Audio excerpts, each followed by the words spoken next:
welcome back to another water video. We are doing night diving today. Before we jump into it, I just want to clarify something because I've been getting a very wide range of comments about this particular thing. I kind of switch between calling it fear of water or thalassophobia because whenever I say fear of water, some people think I mean literally afraid of water, like the liquid, even though I clarify that's not what I'm saying. Sometimes I'll say fear of the ocean because it's a little closer to what I have. But it's not just the ocean because it applies to lakes or like, I don't know, a pool that's too deep. And then if I say thalassophobia, because that's kind of a little more general, fear of the sea, but that's also kind of used as just fear of deep water, fear of dark water, fear of things in the water. Like for titling videos and for referring to it for myself in videos, I haven't really figured out the best way to say it or to communicate it in as few words as possible. And thalassophobia seems to be the most easy one to use because it's a phobia people, for the most part, know what it means, and maybe you have it, maybe you don't. The problem is when I say phobia, then if I'm not screaming my head off in every video, people assume that I'm faking it for views because, you know, the old classic YouTuber strategy to get views, pretend to have a fear. Everyone's been doing that for years. Classic. I get an alarming amount of comments from people that are like, hey, this guy's faking it for views. Someone called me a charlatan the other day. A charlatan. I haven't been diagnosed with a phobia, but it's pretty easy to tell that I have a more advanced fear of this than anyone else I know in my life. So it's definitely something. Anyway, today we're watching a video from the channel Blue World TV, and I want to stress how good this channel is if you want water content. This is a diver, Jonathan Bird. It's not meant to ever be scary. It's meant to be cool and borderline educational and just overall quality content. I wanted to say that first because if I don't, it might just seem like I'm overlooking all the hard work this guy does just so I can be like, ooh, look how gross the water is. It's so creepy. You would think that night diving would be really scary, but believe it or not, once you get down there, it's awesome. No. We got animals that come out at night. They don't really come out in the day. So it makes it different. Naturally, you get the nocturnal sea creatures, which would be cool. But it's dark. And dark kind of equals murky in a way. Not in the same way, but in the sense that your visibility is a lot worse, where you can't see as far and things could come out of the water at you. Also, there's something to be said about making yourself kind of a spotlight that makes me feel a little uneasy about. I don't know if you've ever had those moments where maybe you're creeped out and you're inside your house at night and your lights are all on and everything's pitch black outside. So anyone outside your window could look in and get a perfectly bright view of what you're doing and what you look like. But when you look at your windows, it's just black. It's just dark in every direction. So it feels like kind of being on display. So that's something that kind of gets in my mind as far as being underwater at night when you have lights, is that you're just a beacon of hey, look, something unusual is happening over here. You're kind of just attracting all sorts of attention. This fish is interesting. I don't know what this one's called off the top of my head, lionfish or something. But the way that they can just snap like that and eat you, not eat you, I know it's just a small fish, but eat something. Look how quick this is. What are they doing to make that motion? Because you'd think that in order to make that motion, to move really quickly through the water, you'd have to but they just snap. It's they just teleport. I don't know. Look at this. It's instant. Here we go. We got an eel. Eels obviously are creepy for non-water reasons. They're big. They're basically snakes. They got crazy looking mouths. They got crazy looking eyes. And snakes are creepy in how they move, but they're limited by gravity and they move along the ground. But eels, getting to see that sort of worm-like motion.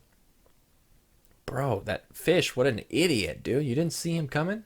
But yeah, look how he throws it in reverse. He's backing up by kind of corkscrewing backwards. They just have such a weird, they're very it feels stupid to call a underwater creature a good swimmer, but for being just a long thing, you wouldn't think they'd be able to have so much control, but they do. They just kind of wiggle and they can go wherever they want. Eels are really cool, but I can't imagine being in the water with one. They seem like they can be really fast, and they just seem kind of evil, you know? Oh, here we go. We got this fish trying to blend in right here. I think those are called white-tipped reef sharks. You can see all their tail fin and their dorsal fin have like a white tip on them. It almost looks like a human like marked them to like keep track of them, but that's actually just natural. Imagine being that fish. You got like 20 sharks frantically trying. They're like piranhas. Also, I love this guy right here. I don't know if you can see him. This shark, you can see he's wedged in there. You can see his head on the other side once they move. He literally is wedged like in this underneath rock, and his tail's backed up against the wall there. So I don't know if maybe he's still there to this very day. Yeah, look, there's his head. He's just like, guys. That's another weird thing about the lights.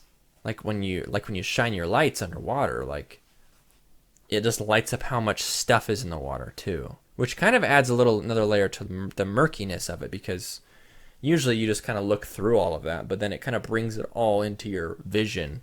You can tell I don't like murky water. It's a large part of it. It's like low visibility is bad. Like crystal clear water doesn't mean it's not scary at all, because then you can just see everything. But the more visibility you have, the further you can see, the more confidence you have that at least you're not going to get snuck up on by whatever. There won't be any surprises. Like if something came out of the water at you and say it actually had bad intentions, like it was going to hurt you or whatever, it's not like you're going to be able to fly out of the water anyway. It's still going to come get you. But you have a longer time to say goodbye to your family, which is really nice. Manta rays. Not, like, you know, obviously not harmful to humans. Manta rays, not stingrays.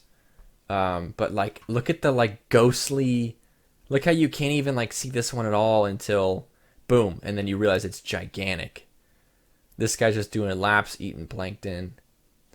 You can see how big they are on the underside, but like the tops of them blends in with the dark water so well. That would freak you out to have one of those sneak up on you. Obviously, it's not going to eat you. Of course, it's not going to. It couldn't if it wanted to, which it wouldn't want to anyway. But like, how big those guys are, and then seeing some sort of faint shapes like in your peripheral vision and not knowing what it is, like, bro. But like he says at the beginning that it's really cool to be night diving underwater. I imagine it really is. If you're an experienced diver and you're not scared of the water or anything, diving during the day is one thing, but nighttime I feel like it would probably feel like a whole nother world, because your visibility is different.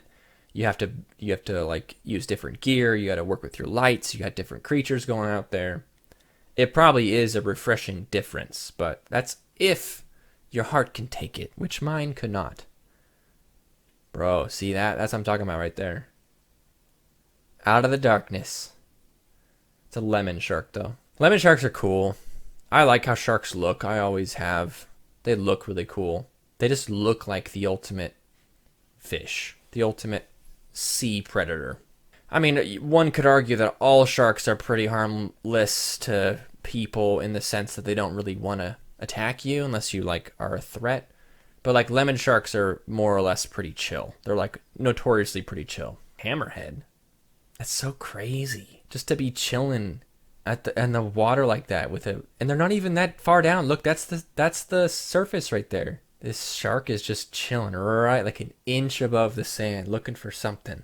Man, it's always the background I'm looking at. Like the shark's cool, but like the changing and the lighting and how like deep blue it is. It's crazy, dude. As much as it freaks me out to think about, there is a part of me that hopes to someday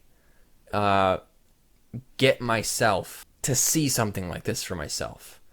I don't know what it would take to make me feel secure and actually be able to enjoy it. Can you imagine? Like having that 360 view around you and hearing the sound, and then have a shark just kind of hanging out with you.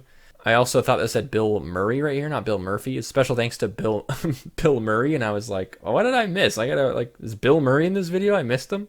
He's just one of the divers, just for no reason. Anyway, I do highly recommend you check this channel out if you want to see more like this. I'll probably reference this channel again. There's a bunch more videos on here that I would be happy to go through. Thank you guys so much for watching. I hope you enjoyed this video. I've got another one. I'm doing one about claustrophobia next, I think. So stick around for that. I also have some other ones planned, so keep your eyes out. I feel stupid asking people to subscribe because it's so like cliche, but like if you like what you see and you want to support my little YouTube journey, consider subscribing. That would be sweet. I will see you guys next time.